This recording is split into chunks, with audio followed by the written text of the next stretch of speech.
خدا باپ کے زندہ و جلالی کلام میں سے زندگی برا کلام، پالوس رسول کا خط عبرانیوں کے نام،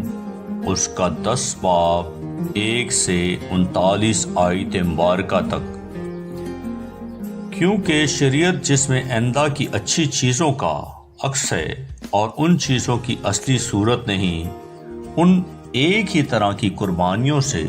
جو ہر سال بلا ناغہ گزاری جاتی ہیں، پاس آنے والوں کو ہرگز کامل نہیں کر سکتی، ورنہ ان کا گزارنا موقوف نہ ہو جاتا۔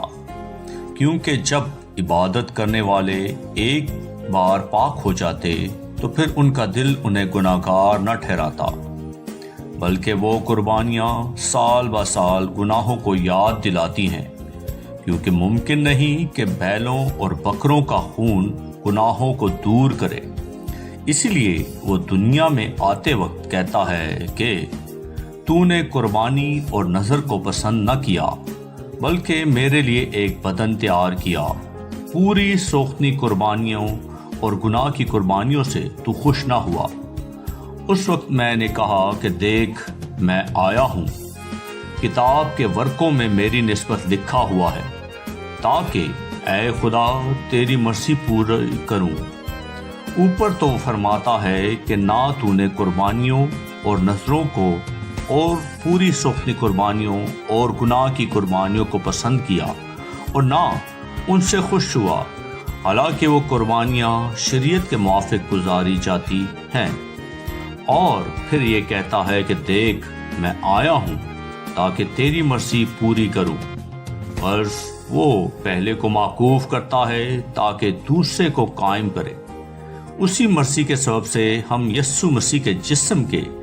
ایک ہی بار قربان ہونے کے وسیلہ سے پاک کیے گئے ہیں،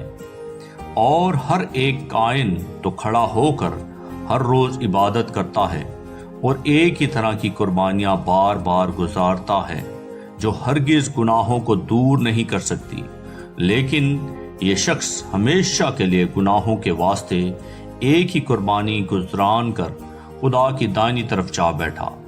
اور اسی وقت سے منتظر ہے کہ اس کے دشمن اس کے پاؤں تلے کی چوکی بنے، کیونکہ اس نے ایک ہی قربانی چڑھانے سے ان کو ہمیشہ کے لیے کامل کر دیا ہے جو پاک کیے جاتے ہیں۔ اور روح القدس بھی ہم کو یہی بتاتا ہے، کیونکہ یہ کہنے کے بعد کہ خداوند فرماتا ہے، جو عہد میں ان دنوں کے بعد ان سے باندھوں گا وہ یہ ہے کہ میں اپنے قانون ان کے دلوں پر لکھوں گا اور ان کے ذہن میں ڈالوں گا۔ پھر وہ یہ کہتا ہے کہ ان کے گناہوں اور بے دینیوں کو پھر کبھی یاد نہ کروں گا، اور جب ان کی معافی ہو گئی ہے تو پھر گناہ کی قربانی نہیں رہی۔ بس اے بھائیو، چونکہ ہمیں یسوع کے خون کے سبب سے اس نئی اور زندہ راہ سے پاک مکان میں داخل ہونے کی دلیری ہے جو اس نے پردے یعنی اپنے جسم میں سے ہو کر ہمارے واسطے مخصوص کی ہے، اور چونکہ ہمارا ایسا بڑا کائن ہے جو خدا کے گھر کا مختار ہے، تو آؤ ہم سچے دل اور پورے ایمان کے ساتھ اور دل کے الزام کو دور کرنے کے لیے دلوں پر چھینٹے لے کر اور بدن کو صاف پانی سے دھلوا کر خدا کے پاس چلیں، اور اپنی امید کے اقرار کو مضبوطی سے تھامے رہیں، کیونکہ جس نے وعدہ کیا ہے وہ سچا ہے۔ اور محبت اور نیک کاموں کی ترغیب دینے کے لیے ایک دوسرے کا لحاظ رکھیں، اور ایک دوسرے کے ساتھ جمع ہونے سے باز نہ آئیں جیسا بعض لوگوں کا دستور ہے، بلکہ ایک دوسرے کو نصیحت کریں، اور جس قدر اس دن کو نزدیک ہوتا ہوا دیکھتے ہو اسی قدر زیادہ کیا کرو،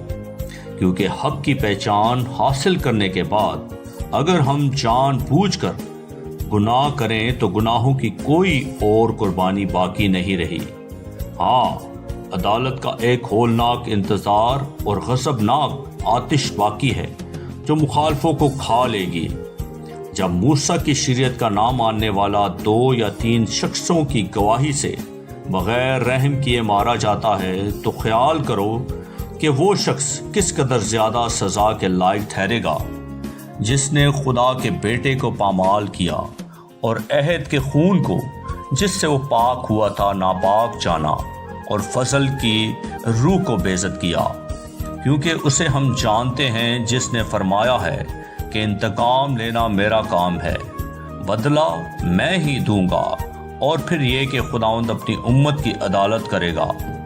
زندہ خدا کے ہاتھوں میں پڑنا ہولناک بات ہے، لیکن ان پہلے دنوں کو یاد کرو کہ تم نے